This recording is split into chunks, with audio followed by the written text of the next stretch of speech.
West బెంగాల్లో BJP ప్రచారంతో tsunami సృష్టిస్తోంది కానీ అక్కడ ఎన్ని చేసినా బీజేపీ అధికారంలోకి రాలేదు. అధికారంలోకి రాగలిగిన సీట్లను గెలుచుకోలేదు అంటూ ఎలక్షన్స్ కి ముందు 99.9% విశ్లేషకులు విశ్లేషించారు. సర్వేలు కూడా ఈ విధంగానే చెప్పాయి. ఎందుకంటే వెస్ట్ బెంగాల్ అసెంబ్లీ స్థానాలు 294. ఇందులోని 100 సీట్లను ముస్లిం ఓట్స్ డిసైడ్ చేస్తాయి. 120 సీట్లను డిసైడ్ చేస్తాయి. సో మమత టీఎంసీకి 100 నుండి 120 సీట్లు పక్కా ఫిక్స్ అయిపోయి ఉంటాయి. కాబట్టి ఇక్కడ బీజేపీ గెలవలేదు, మ్యాజిక్ ఫిగర్ సాధించలేదు అంటూ విశ్లేషణలు చేశారు. 1.5 సర్వేలు తప్ప మిగతా సర్వేలు అన్నీ ఇలాగే చెప్పాయి. కానీ వీటన్నింటిని బోర్లించేసి 207 సీట్లను గెలుచుకుని భారీ విజయం సాధించింది బీజేపీ. ఇక ఇప్పుడు ఫాల్తా అనే నియోజకవర్గంలో నిర్వహించిన రీపోలింగ్ లో కూడా బీజేపీ ఘన విజయం సాధించింది. 109,021 ఓట్ల భారీ మెజారిటీని బీజేపీ అభ్యర్థి అక్కడ సాధించగలిగాడు. ఫాల్తా నియోజకవర్గాన్ని గెలవడం లిటరల్లీ ఆషామాషి విషయం కాదు. ఎందుకంటే ఇక్కడ జహంగీర్ ఖాన్ అను టీఎంసీకి చెందిన అభ్యర్థి బరిలో ఉంటాడు. ఇతడి ప్రత్యేకతలు ఏమిటి అంటే ఇతడు అభిషేక్ బెనర్జీకి రైట్ హ్యాండ్. అభిషేక్ బెనర్జీ ఎవరో తెలుసు కదా, మమతా బెనర్జీకి మేనల్లుడు. మమతా బెనర్జీ బెంగాల్ సామ్రాజ్యానికి అభిషేక్ బెనర్జీ యువరాజు అయితే ఈ యువరాజుకి ప్రధాన చెలికాడు ఈ జహంగీర్ ఖాన్. ఎలాంటి విషయాన్నైనా తనకు అనుకూలంగా మ్యానిపులేట్ చేయడంలో ఎక్స్పర్ట్. ఎలక్షన్స్ కి ముందు జహంగీర్ ఖాన్ పేరు ట్రెండ్ అయింది, మీరు చూసే ఉంటారు, వినే ఉంటారు. విశ్లేషకుల సర్వేలు అన్నీ కూడా టీఎంసీనే మళ్లీ గెలుస్తుంది, ఫాల్టా అయితే సమస్యే లేదు, అక్కడ బీజేపీ గెలుపును ఊహించను కూడా ఊహించలేం అంటూ రిజల్ట్స్ ఇచ్చారు. వీరు ఎందుకు ఇలా ఇచ్చారు అంటే దానికి ప్రధానమైన కారణం ముస్లింలు బలంగా పోలరైజ్ అవుతారు, వన్ సైడ్ ఓటు చేస్తారు, టీఎంసీకి మాత్రమే వేస్తారు. అలా హిందువులు పోలరైజ్ కారు. కులాలు, మతాలు, ప్రాంతాలు, భాషలు, అలవాట్లు, పార్టీలు అనే అనేక అంశాల వారీగా విడిపోయి ఉంటారు అన్నది సర్వేలు చేసేవారు, విశ్లేషకులు బలంగా నమ్మిన అంశం. కానీ బెంగాల్ హిందూ ఓటర్లు వీరందరికీ జలకిచ్చారు. 27% ఉన్న ముస్లిం ఓటర్స్ ఒక్కటైతే 73% ఉన్న హిందువులు ఎందుకు ఒక్కటి కాలేరో నిరూపించి చూపించారు. మమతా బెనర్జీ అండ్ మమతా బెనర్జీ టీఎంసీకి చెందిన లీడర్లు 27% ఉన్న ముస్లిం ఓటర్ల కోసం 73% ఉన్న హిందువులను అనేక రకాలుగా అవమానించారు. హిందువులపైన దాడులు జరిగిన ప్రతిసారి దాడులు చేసిన ముస్లింల వెనక నిలబడ్డారు. హిందువులను బిక్కచచ్చిపోయేలా చేశారు. ముస్లింల దాడులకు వ్యతిరేకంగా నోరు విప్పడానికి కూడా అక్కడ హిందువులు భయపడ్డారు. ఇంతకాలం తాము ఓటు వేసి గెలిపించిన మమతా సర్కార్ తమ పైననే అణచివేత, అవమానాలను కక్కితే ఏమీ చేయలేక 15 ఏళ్లు మౌనం పాటించారు. ఇలా మౌనం పాటించిన అనేక సందర్భాలు అక్కడ ఉన్నాయి. వీటిని గురించి మనం చాలా వీడియోల్లో చెప్పుకున్నాం కూడా. 15 ఏళ్లు హిందువులు మౌనంగా ఎందుకు ఉన్నారు అంటే అక్కడ హిందువుల కొరకు నిలబడే పార్టీ అప్పటి వరకు బలంగా లేదు కాబట్టి, గెలవగలిగే స్థితిలో ఏ పార్టీ లేదు కాబట్టి. 2026 నాటికి బీజేపీ ఈ స్థానంలోకి వచ్చింది. హిందువుల కోసం మేము ఇక్కడ బలంగా ఉన్నామని అనేక విధాలుగా నమ్మించగలిగింది. ఇక అంతే, హిందువులు అంతా కన్సాలిడేట్ అయిపోయారు.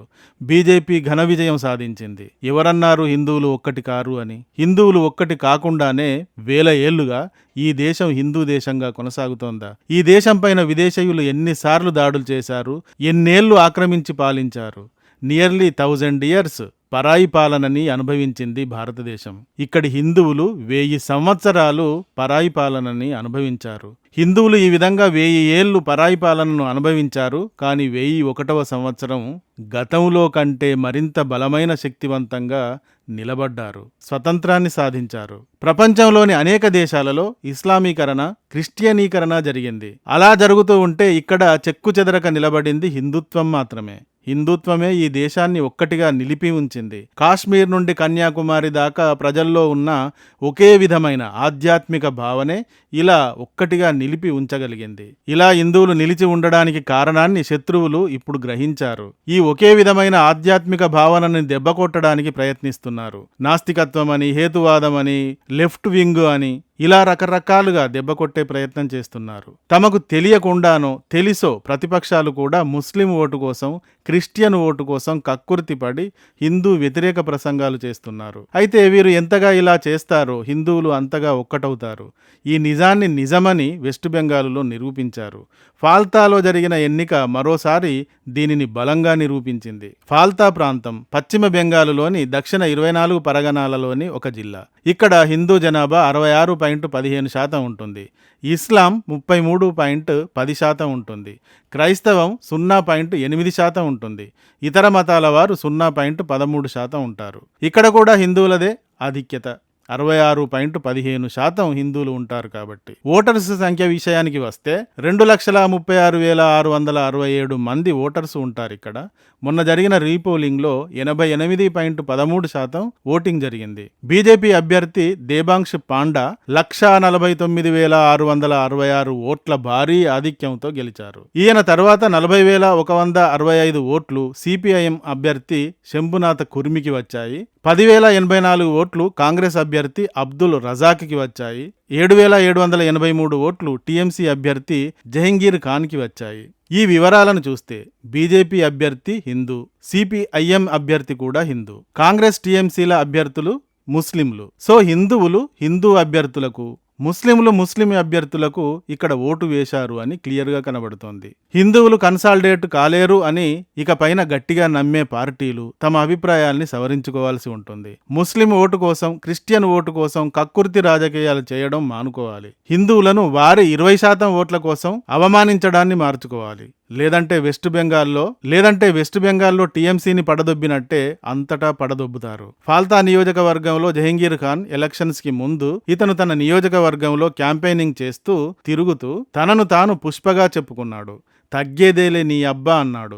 ఎన్కౌంటర్ స్పెషలిస్ట్ అజయ్ పాల్ శర్మ గారు ఇతని ఇంటికి వెళ్లి జహంగీర్ ఖాన్ ఓటర్స్ని, ప్రతిపక్షాల కార్యకర్తలని బెదిరిస్తున్నాడు, అలా అని మాకు కంప్లైంట్స్ వస్తున్నాయి, వెంటనే వీటిని ఆపాలి, లేదంటే తర్వాత ఏడ్చి మొత్తుకుంటే నా బాధ్యత లేదు అంటూ వార్నింగ్ ఇవ్వాల్సి వచ్చింది. అంతలా ఈ జహంగీర్ ఖాన్ ఫాల్తా ఎలక్షన్స్ ని మ్యానిపులేట్ చేసే ప్రయత్నం చేశాడు. ఈ సందర్భంగానే అంటే అజయ్ పాల్ శర్మ గారు ఆ విధంగా వార్నింగ్ ఇచ్చిన తర్వాత నేను పుష్ప తగ్గేదేలే, నువ్వు సింగం అయితే నేను పుష్ప తగ్గేదేలే అంటూ సవాల్ విసిరాడు. తర్వాత తన నియోజకవర్గంలో ఓటింగ్ రోజు ఈవీఎం బటన్ల పైన పెర్ఫ్యూమ్ పూయడం, బీజేపీ గుర్తు కనబడకుండా ఇంకు పూయడం, టేపులు అంటించడం చేశారు. బూత్ క్యాప్చరింగ్ చేశారు.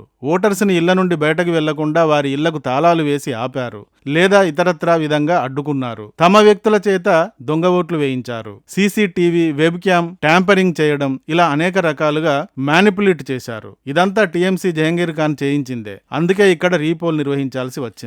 వెస్ట్ బెంగాల్ రిజల్ట్స్ తర్వాత బీజేపీ గెలుపును చూసి బెదిరిపోయిన జహంగీర్ ఖాన్ తాను ఈసారి పోటీ చేయడం లేదు, విత్డ్రా చేసుకుంటున్నాను అని ప్రకటించాడు. కానీ విత్డ్రా కాలేదు. అజయ్ పాల్ శర్మ గారితో నువ్వు సింగం అయితే నేను పుష్పరాజ్ అని ఛాలెంజ్ చేసిన జహంగీర్ ఖాన్కి కేవలం 7,500 ఓట్లు మాత్రమే వచ్చాయి. ఇక్కడ వాడి ముస్లిం ఓట్లు కూడా పడలేదు. మరి ఇతడికి ముస్లిం ఓట్లు కూడా పడలేదు. ముస్లిం ఓట్లు కూడా ఇక్కడ సిపిఐఎం, కాంగ్రెస్, టీఎంసీల మధ్య చీలిపోయాయి. హిందూ ఓటే ఇక్కడ కన్సాలిడేట్ అయ్యింది, బీజేపీకి వేసింది. సో ఇలా హిందువులు ఒక్కటై గర్జించారు, పుష్పగాడికి మోగిపోయింది. ఈ వీడియో కానీ నచ్చితే ఒక లైక్ ఇవ్వండి. అలాగే ఇంతవరకు మా ఛానల్కి సబ్స్క్రైబ్ చేసుకున్నట్టయితే వెంటనే సబ్స్క్రైబ్ చేసుకోండి. ఇలాంటి వీడియోల నోటిఫికేషన్స్ కొరకు బెల్ ఐకాన్ని కూడా క్లిక్ చేయండి. Thank you for watching. జై హింద్, జై భారత్.